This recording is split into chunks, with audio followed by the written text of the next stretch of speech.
오늘 우리에게 주시는 하나님 말씀은 사도행전 19장 8절로부터 12절까지의 말씀입니다. 사도행전 19장 8절부터 12절 말씀입니다. 말씀을 봉독합니다. 바울이 회당에 들어가 석 달 동안 담대히 하나님 나라에 관하여 강론하며 권면하되 어떤 사람들은 마음이 굳어 순종하지 않고 무리 앞에서 이 도를 비방하거늘 바울이 그들을 떠나 제자들을 따로 세우고 두란노 서원에서 날마다 강론하니라. 2해 동안 이같이 하니 아시아에 사는 자는 유대인이나 헬라인이나 다 주의 말씀을 듣더라. 하나님이 바울의 손으로 놀라운 능력을 행하게 하시니 심지어 사람들이 바울의 몸에서 손수건이나 앞치마를 가져다가 병든 사람에게 얹으면 그 병이 떠나고 악기도 나가더라. 아멘.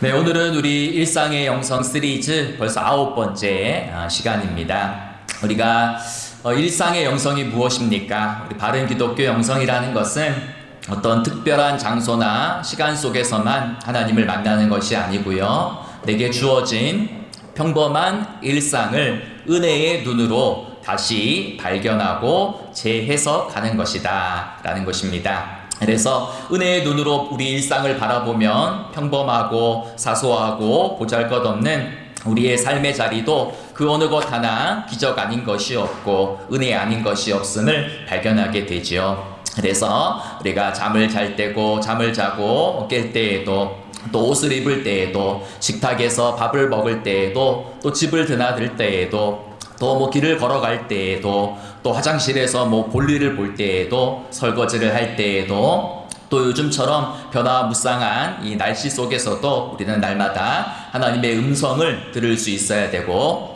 모든 나의 일상 속에서 하나님이 내게 말씀하시는 하나님의 메시지를 들을 수 있어야 됩니다.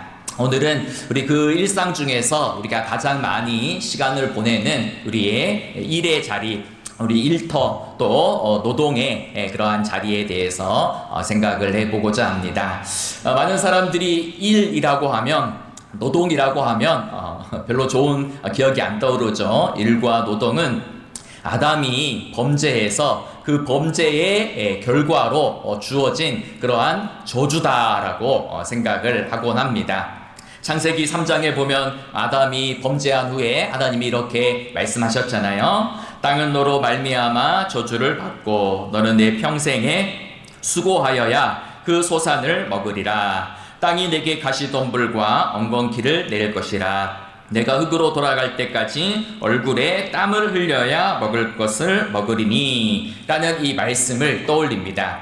그러면서 많은 사람들이 이 구절을 근거로 일과 노동은 하나님의 형벌이자 저주다 라고 이렇게 흔히들 생각합니다. 그래서 월요일날 출근하기 싫을 때마다 아담의 이러한 저주를 떠올리곤 합니다. 그런데 사실 우리가 창세기 말씀을 좀 더 자세하게 읽다 보면 이 노동이 죄의 결과가 아니다라는 것을 발견할 수가 있습니다. 일과 노동은 아담의 범죄 이전에 에덴 동산에서도 이미 노동이 있었다라는 그런 구절이 나오거든요. 바로 창세기 2장 15절입니다. 여호와 하나님이 그 사람을 이끌어 에덴 동산에 두어 그것을 경작하며 지키게 하시고 이렇게 말씀하시는 거죠. 하나님이 에덴 동산을 만드시고 아담과 하와를 창조하시고 아담과 하와에게 일과 사명을 맡기셨는데 그것이 뭔가 에덴 동산을 경작하고 지키게 하셨다라는 것입니다.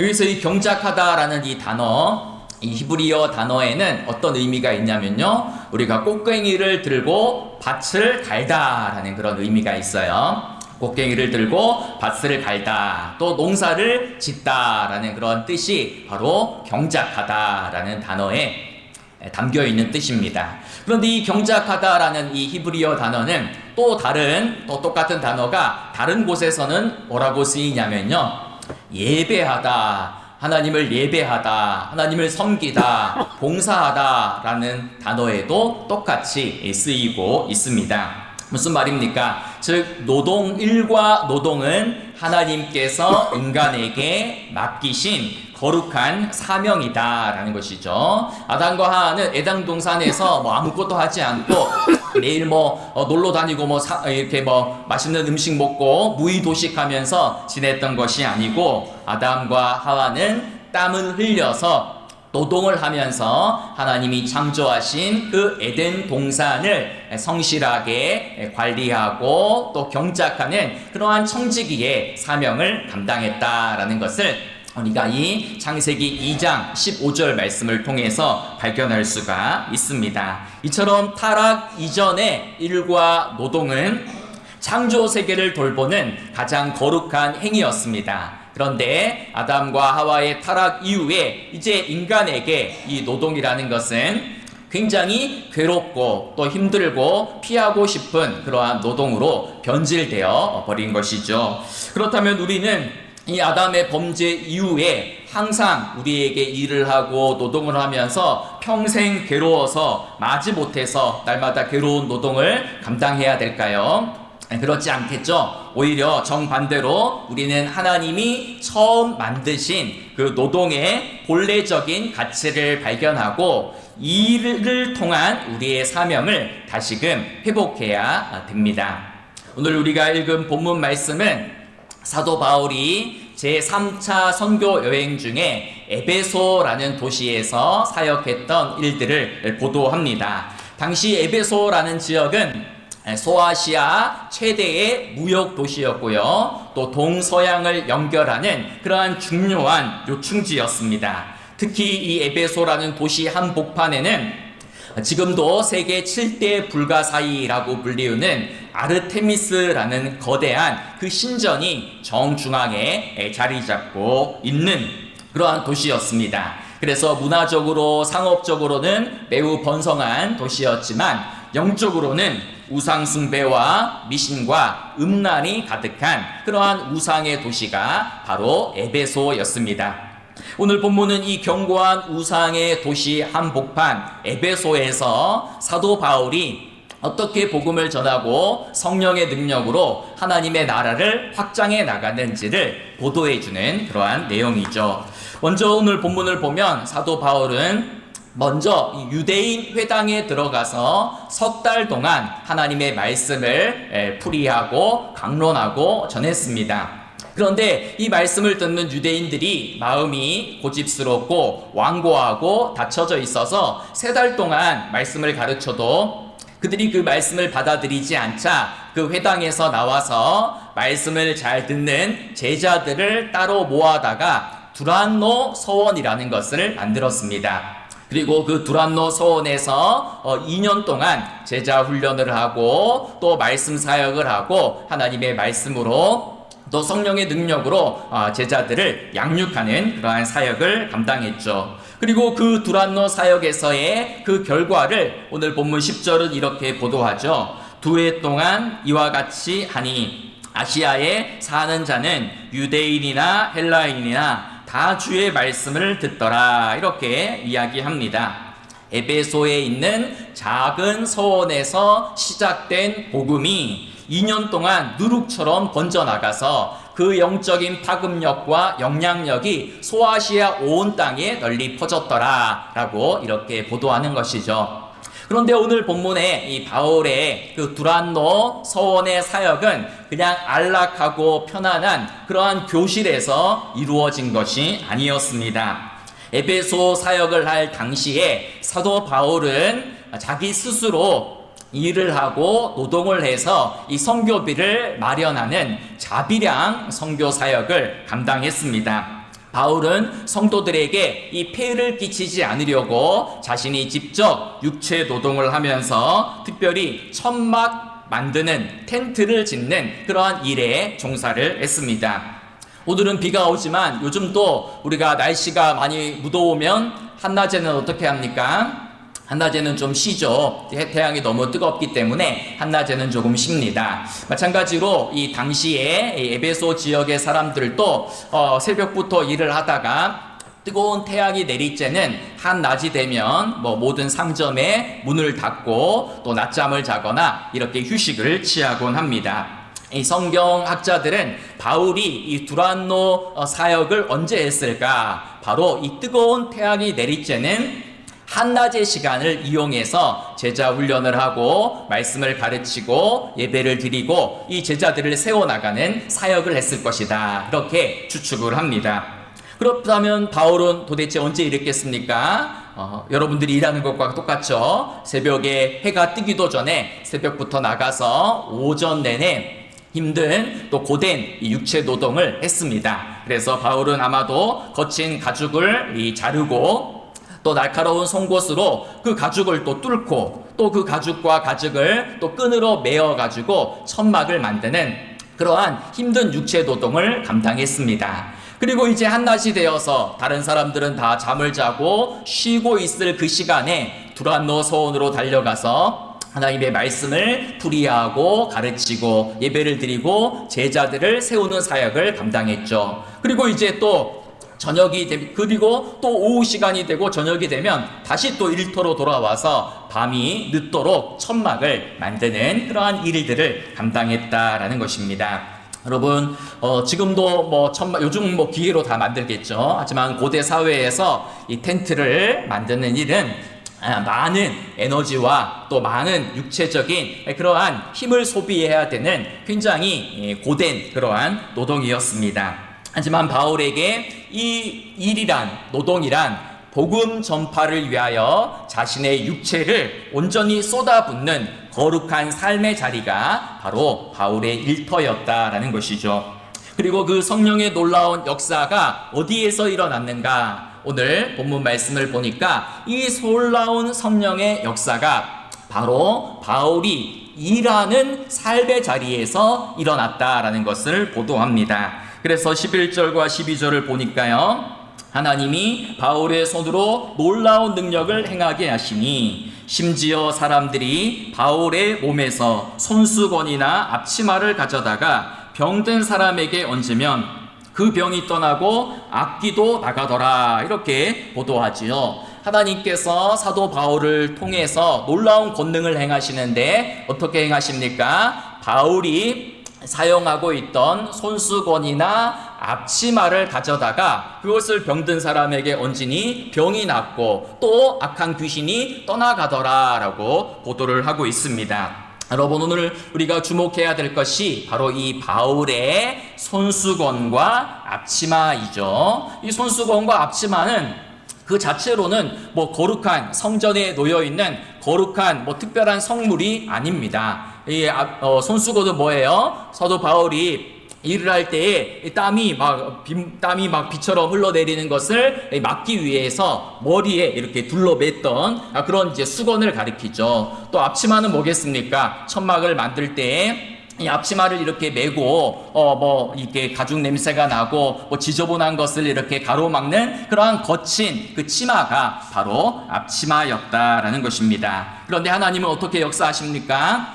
바울의 뛰어난 설교 원고를 통해서 역사하신 것이 아니고 지저분하고 가죽 냄새와 땀 냄새가 배어 있는 그 손수건과 앞치마를 통로로 해서 성령의 역사를 나타내셨다라는 것입니다. 한 구약학자는 오늘 이 본문을 주석하면서 이 본문에 이런 의미를 부여했습니다. 바울의 손수건과 앞치마는 낮 시간의 노동으로 자신을 소진시킨 바울의 겸손과 성실을 상징한다. 하나님의 권능은 일상 속에서의 땀과 노동과 헌신과 겸손한 수고를 타고 내려온다라고 이렇게 김회곤이라는 교수님이 이렇게 주석을 다셨습니다. 무슨 말입니까? 하나님의 놀라운 권능은 두란노 서원에서 말씀을 가르치고 예배를 드리는 시간뿐만 아니라 일터에서 땀 흘리며 성실하게 일하는 그 노동의 현장에서도 동일하게 성령의 역사가 나타났다라는 것을 말씀하는 중요한 대목이죠. 여러분, 오늘 이 치유 사건과 귀신이 쫓겨나는 사건은 우리에게 하나님이 무엇을 말씀하는 것일까요? 어쩌면 이런 말씀을 우리에게 하시고 싶을 겁니다. 나는 이 교회 예배당 안에서만 일하는 하나님이 아니다. 나는 너희들이 일하는 고되고 힘든 일터의 자리에도 역사하고 함께 한단다. 나는 너가 치열하게 땀 흘리고 또 노동하고 또 고생하는 그 노동의 현장에도 함께하며 너의 일터를 거룩하게 만드는 하나님이다 라는 것을 말씀하지 않겠습니까? 여러분, 사도 바울이 육체 노동으로 자비랑 선교를 하면서 복음을 전하고 또 말씀 사역을 감당했던 것처럼 그 이전에 사실 우리 예수님께서도 고된 노동자의 삶을 사셨죠. 그래서 예수님이 공적인 생애 3년간의 그 공생애를 시작하기 전에 약 30년 동안 예수님은 뭐하며 사셨어요? 가만히 계셨던 것이 아니라 목수와 혹은 석수로 또 건축 노동자로 이렇게 30년간 땀 흘리는 그러한 삶을 사셨습니다. 온 우주의 창조주이신 예수님께서 먼지와 또 거친 돌과 나무들 사이에서 돌을 깎고 나무를 켜고 땀을 흘리는 그러한 노동자의 삶을 사셨다라는 것을 우리가 떠올릴 필요도 있습니다.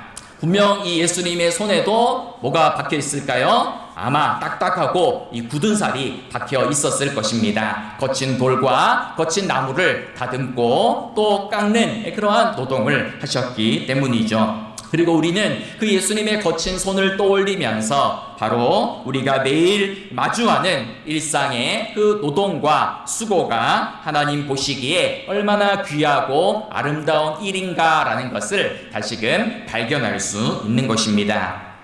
여러분, 많은 그리스도인들은 이렇게 나누는 걸 좋아해요. 그래서 이렇게 우리 현대 그리스도인들은 이원론에 빠져 있다. 이분법적인 그러한 사고를 한다. 이렇게 이야기합니다.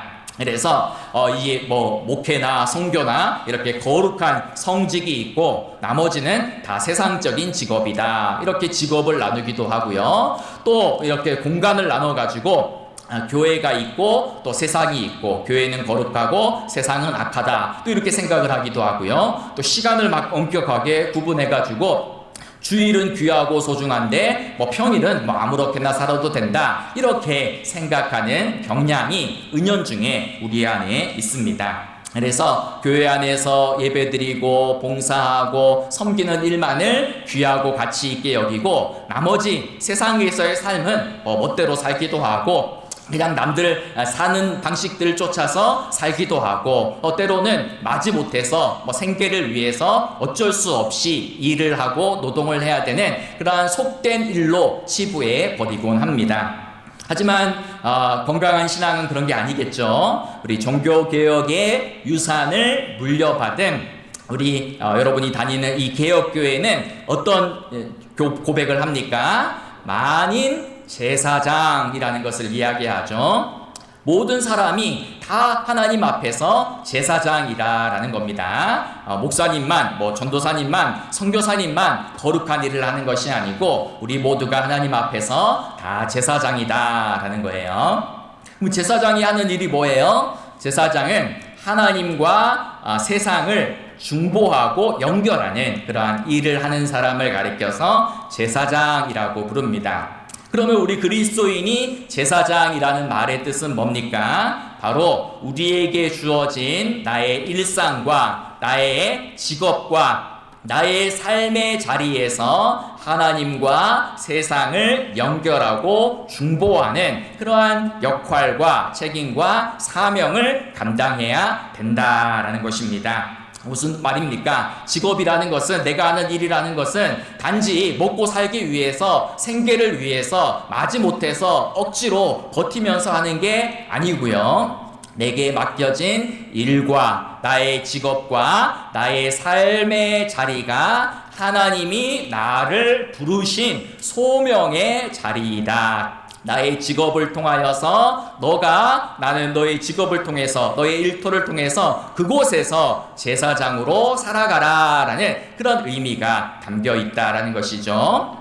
이게 바로 직업 소명이죠. 직업 소명의 교리, 또 어려운 말로 만인 제사장설이라는 것이 다 이런 맥락에서 나오는 것입니다. 쉽게 말해서 내게 맡겨진 삶의 자리에서 정직하게 일해야 된다는 거예요. 성실하게 땀 흘리면서 일하고 노동하는 그 모든 것이 하나님 보시기에 가장 가치 있고 의미 있는 소명의 자리고 내게 맡겨준 그러한 삶의 자리임을 고백하는 것이죠. 여러분, 우리의 성소는 어디입니까?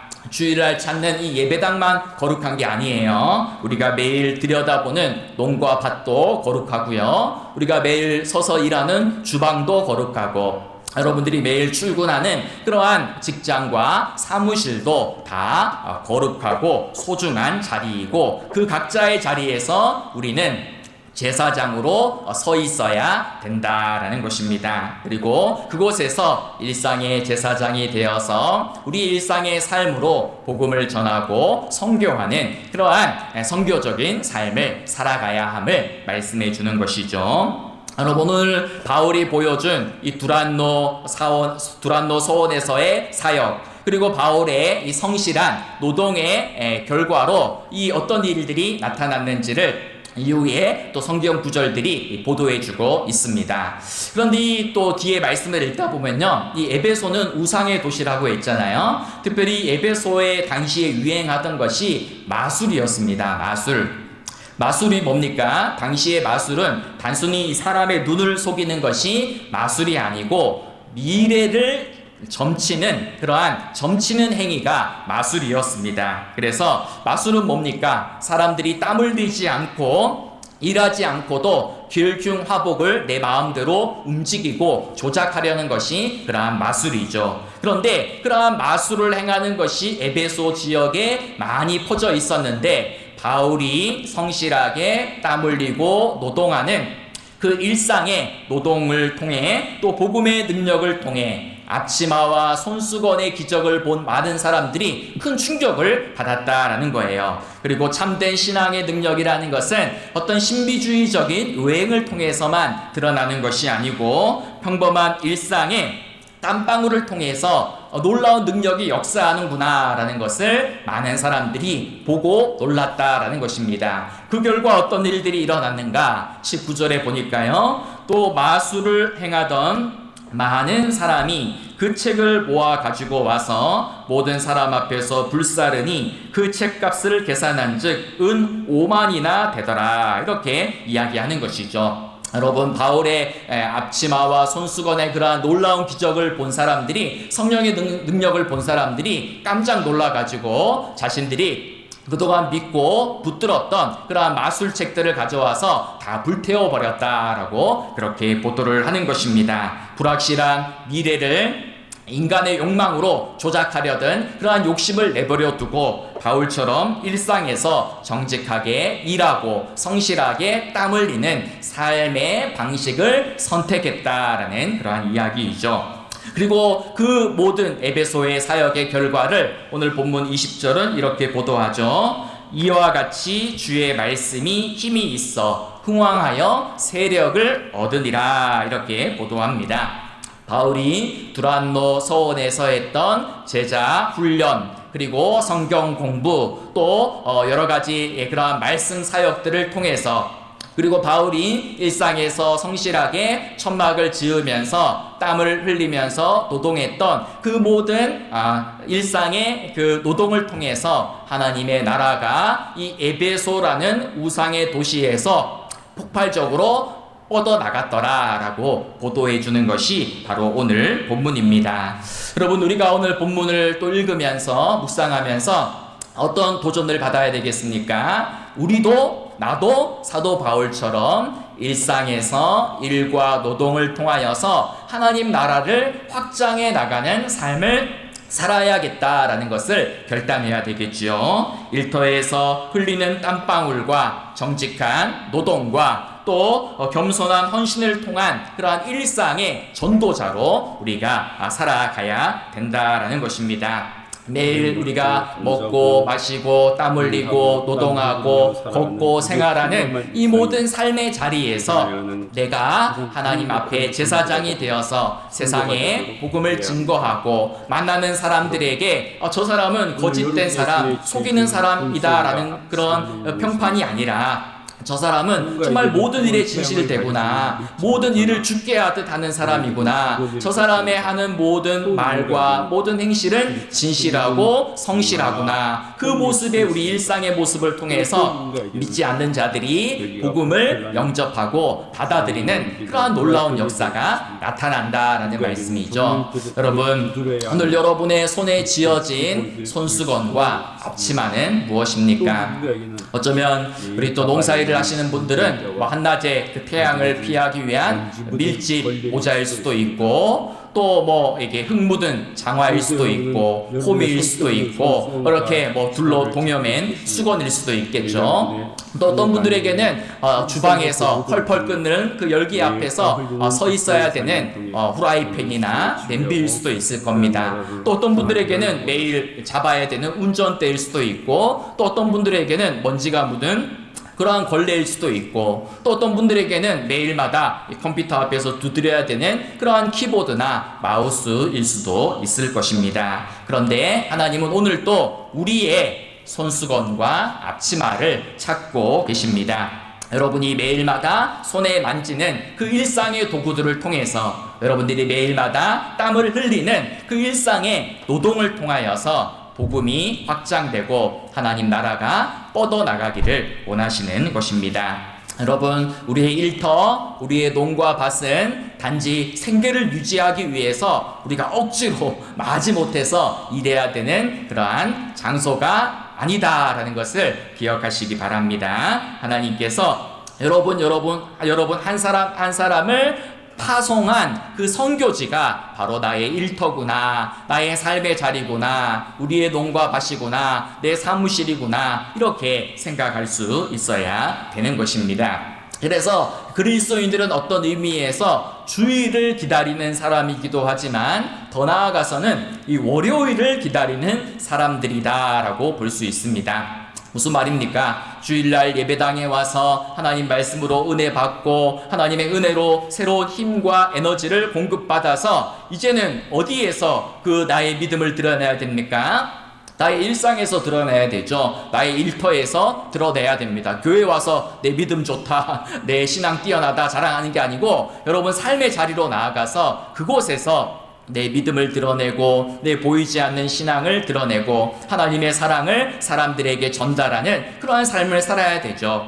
그래서 주일만 기다리는 사람들이 아니고 이제 주일날 받았던 이 말씀의 은혜, 또 하나님의 놀라운 사랑을 다시금 기억하고 그 은혜로 내 삶을 채워가지고 이제 내일부터 이제 그 말씀대로 한번 살아봐야겠다, 그것을 이렇게 설레는 마음으로 기다리는 그러한 사람들, 월요일을 기다리는 사람들이 바로 우리 모두가 되어야 된다라는 것입니다. 월요일마다 무거운 마음으로 또 어떻게 일 나가야 되나, 또 농가 밭에 또 어떻게 나가야 되나, 그런 생각이 들 때도 많이 있지만, 그때마다 오늘 사도 바울의 이 손수건과 앞치마의 그 기적과 영성을 떠올리면서 하나님, 나의 모든 일터가 하나님을 예배하는 자리가 되기를 원합니다. 하나님, 나의 모든 노동이, 나의 모든 일이 하나님께서 기뻐하시는 그러한 예배가 되고, 내가 흘리는 이 땀방울이 살아있는 복음이 되게 하시고, 하나님, 나의 삶을 통해서 내 손에 쥐어진 그